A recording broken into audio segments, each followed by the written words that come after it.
Entonces, Son te gustaba jugar a ti? ¿O 3-4-3. que añadir como sistema 3-4-3, como Guardiola? 3, Esa 4, es la de 3. Guardiola. Sí, hace cuenta, la filosofía de Hans, a mí me encantaba muchísimo. ¿Hans era 3-4-3 también? Sí, claro. 3 defensas, 4 volantes y 3 delanteros, 2 extremos y un centro delantero. Pero los Un 4 10. volantes, el volante por izquierda y por derecha, Sí. con mucha ida y vuelta, ¿no? De alguna manera, que los costados, sobre todo que pueda jugar un lateral, que sepa jugar un volante de lateral y de extremo, el extremo que sepa jugar de volante por derecha, por decirlo, o como lateral por derecha. Lo mismo por izquierda, lateral, volante, extremo. Centro delantero, medio ofensivo, contención, central. Y se puede portero de portero también. Por eso el 3-4-3 me gusta más. ¿Te gusta el 3-4-3? ¿Tenías alguna metodología de entrenamiento de estas, pues, de las que se hablan nuevas, de la periodización táctica o el microciclo estructurado? ¿O cómo lo manejaban ahí? Lo que manejábamos nosotros era basar o fundamentar las formas de juego en base al entrenamiento. Se derivaba primero en ejercicios básicos, el segundo en formación o juegos de conjunto, el tercero era ya más definición. Eran los tres conceptos que manejábamos en base a la metodología que se implementó con la llegada de Hans. Y la filosofía pues era ser ofensivo, ser atractivo, ser dominante, y el otro es pues ser triunfador. Claro. Por supuesto. Eso era lo que los tres que se manejaban en un entrenamiento ofensivo, común. La filosofía, ofensivo, atractivo, dominante y pues obviamente ganador. Claro, generación. Sí, también a mí me gustó mucho las del Güero Real, con que tú estuviste de auxiliar. No sabía, no me acordaba que estuviste ahí, qué padre. Me encantaba el Güero Real, también con Efraín, el Tuca, con Galindo también jugaban, con Westerhoff. Es que les tocó muy buena camada también, el Venado, Omar Bravo, era una gran generación. Fíjate que esa generación y esa etapa fue marcada por Hans Westerhoff.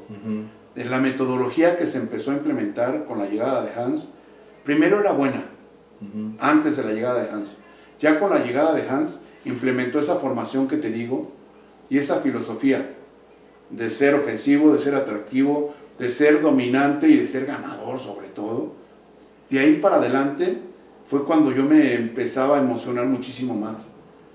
Tenemos que ser desequilibrantes, tenemos que confiar en nosotros. Y para ser técnico, pues obviamente debes de conocer no nada más las características de cada uno de tus elementos, sino las formas de pensar y la idiosincrasia de las nacionalidades, por decirlo de alguna manera, para manejar a cada uno en lo específico o en lo especial, para sacar lo mejor del ser humano, no nada más del futbolista, y hacer labor de equipo.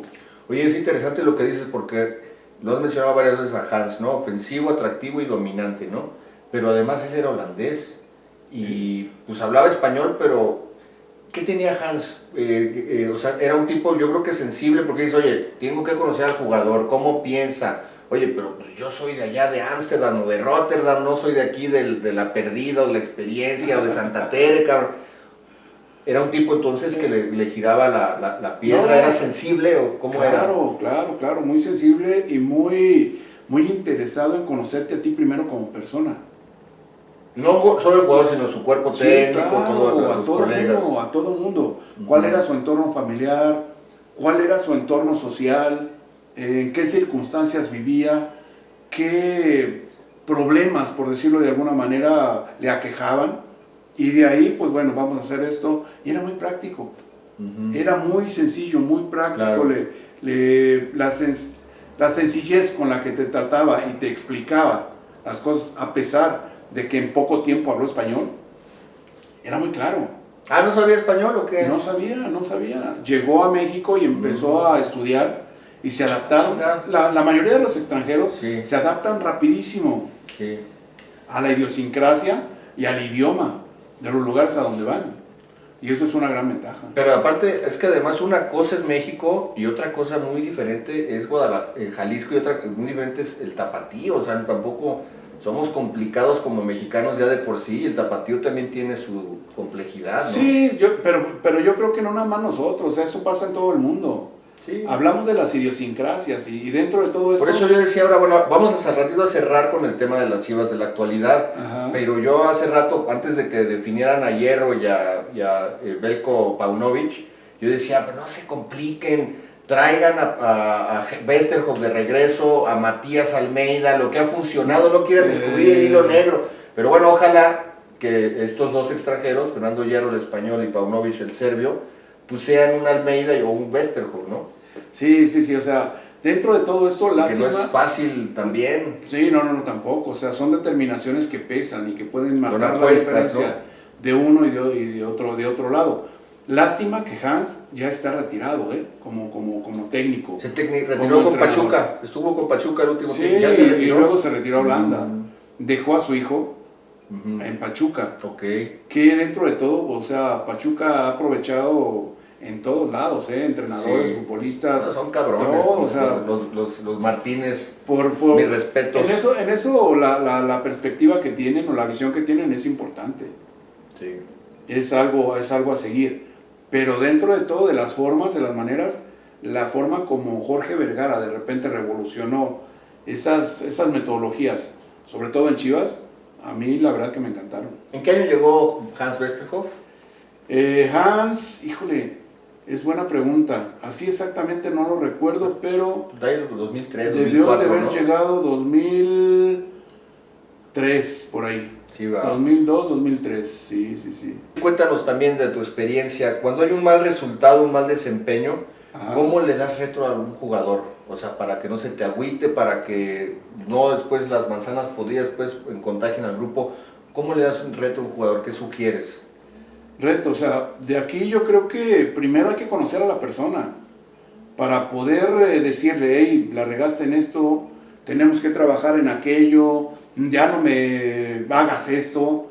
De ahí, fíjate que hay situaciones que me llaman, no sé si te comenté hace ratito, de Javier Aguirre.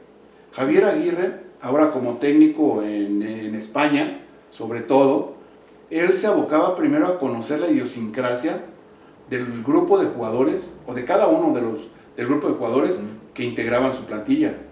Me llamó mucho la atención una declaración que hizo en una ocasión. Yo trato de conocer la idiosincrasia para saber cómo llegarle, para saber cómo convencerlo, o cuáles son sus intereses para tratar de mejorarlo. Y de ahí, partiendo de ese conocimiento, pues ya sé cómo le puedo hacer para que me entienda, o para mostrarle de mejor manera mi idea futbolística, simplemente. Claro.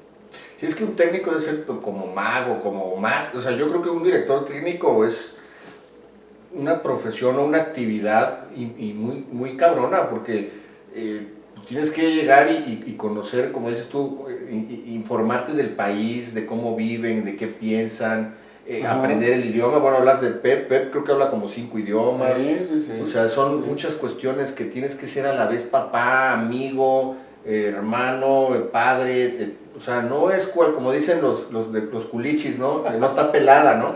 No está pelada, o sea, no es cualquier cosa, ¿no? Sí, no nada más, como dicen, enchilame esta gorda, como dicen. Exactamente. La verdad que es complicado, sí. Pero hay quienes tienen mayor facilidad para poder desempeñarse de esa manera. O sea, creo yo que lo más sencillo es lo más complicado de enseñar o de que lleven a cabo tus dirigidos. Porque mucha gente dice, pues nada más póngale huevos. Si no es pastel, no es pastel, no es desayuno, nada de eso. O sea, el talento tiene que ver, el manejo de la pelota tiene que ver, el rival tiene que ver. O sea, es una... Y la prudencia, ¿no? ¿En qué momento decirles o apretar? La toma de decisiones también, importantísima. ¿A quién pones? ¿A quién no pones? ¿En qué momento lo pones? ¿En qué momento lo sacas? ¿En qué momento te va a dar buen resultado? Y cómo aguantar en un momento dado, ¿no? Porque de repente me tocó con chavos que en ocasiones explotas y les dices hasta de lo que se van a morir. Sí, tienes que cuidar toda esa parte, es interesante. Por ejemplo, ¿cómo manejas o qué sugieres manejar las estrategias? ¿Qué decirle a los suplentes para que no se desanimen? Digo, para que sigan motivados y sigan colaborando con el equipo y no también no te contaminen en el grupo. Mira, ¿Cómo manejar eso? Siempre manejar a un grupo no es nada más los privilegiados que son los que juegan, ¿no? Con ellos no vas a tener ningún problema, salvo las indicaciones que no lleven a cabo dentro de las competencias oficiales. Es lo más importante con ese grupo de futbolistas. Ellos siempre van a estar contentos, jugando siempre van a estar contentos. Todos los demás que no son contemplados, ni para concentración, ahora puedes llevar a casi todo el plantel a los partidos y tenerlos en el banco. Pero el que no participen como titulares o regularmente con el equipo en competencias oficiales, pues obviamente que es la gran tarea del técnico. El saber coordinar las formas de pensar de toda la plantilla es lo más importante. No nada más de los que no juegan, de los descontentos. Uno de acá de afuera dice, uy, este está emputado, porque no juega. Pues claro, ¿cómo lo mantienes dentro de la misma idea? Dentro de lo que quieres para que tu equipo desarrolle dentro del terreno de juego. El darle posibilidad, en el trato humano, simple y sencillamente, en el acercarte con él, el platicar, el escucharlo, el tomarlo en cuenta en ese tipo de situaciones, me parece que es clave. No nada más en, órale, ya vas de titular y ya se soluciona la situación, para nada. Sí, tienes que estar al pendiente de todos, ¿no? Así es. Aunque no jueguen.